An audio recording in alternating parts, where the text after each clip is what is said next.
салом мухлисони Барселона, чӣ доред бародарон? Ба хиёлам аз хабарҳои дастаи дӯстдоштаатон бехабарен. Имрӯз ман барои шумо якчанд хабарҳои муҳимро ҷамъ кардам ва мехоҳам ба шумо пешкаш кунам. Агар ту мухлиси Барселона бошед ва хоҳед ки канали Барса TG пеш шавад, ҳатман обуна шав дар канал ва зангулачаро зер кун ки аз видеои нав аввалин шуда бохабар шавӣ. Пеш аз сар кардан мехоҳам фаҳмам то чанд дараҷа шумо дар бораи Барселона маълумот доред. Оё шумо метавонед ба ин саволи на он қадар қиндимо дар комментария ҷавоб диҳед. Аввалин шуда ба саволи видеои пешина Ҳасан Бубукалон ҷавоб дод.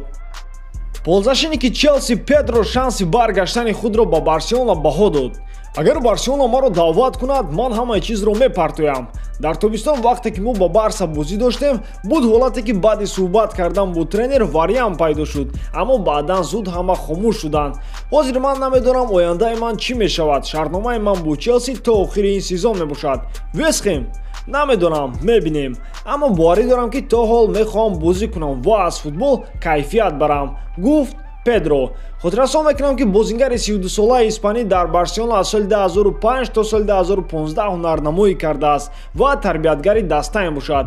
Дар ин сезон Педро дар состави Челси 4 бозӣ гузаронида дар Премер-лигаи Англия ягон гол ва паси головар надодааст. Акнун мехоҳам ба шумо савол диҳам бародарон. Оё шумо мехоҳед Педро ба даста баргардад? Дар боло овоз диҳед. Ползашиники ҷавони Барселона Карлос Аленя карьерашро дар Бетис давом медиҳад. Дастаи Севилӣ хафбеки 21-соларо то охири сезон ба иҷора мегирад. Ҳар дуи тараф дар бораи трансфер розигии худро доданд. Ба ғайр аз ин Бетис футболбозро харида наметавонад. роҳбарияти Барса мешуморад ки ползашиники бо истеъдод дар иҷора таҷриба гирифта ба даста бармегардад. Дар ин сезон Аленя 4 бозӣ дар Ла Лига гузарондааст. Як бозӣ бошад дар Лигаи Чемпионҳо. Барселона стратегияи трансфериро таҳия карда истодааст. Соли 2020 дастаи каталонӣ нақша дорад ки дар ҳар як мавқеи майдон бозингар харад, барои он ки ҳам составро сахт кунад ва ҳам составро ҷавон кунад. Хабар медиҳад Диарио Спорт. Секретарони техникӣ аллакай вариантҳои асосиро ҷудо карданд ва ба онҳо нигоҳ доранд. Асосан Барса ба бозингарони Интер ҳавасманд аст, ба ползашиник Стефано Сенси ва форвард Лаутаро Мартинес. Ба каталониҳо боз бозии ҳамлагари ПСВ Даниэл Мален низ писанд аст. Чӣ фикр доред дӯстон? Агар Барса дар ҳар як мавқеи майдон хоҳад бозингар харад, яъне дар ҳар як позитсия, киро шумо мехоҳед дар даста бинед?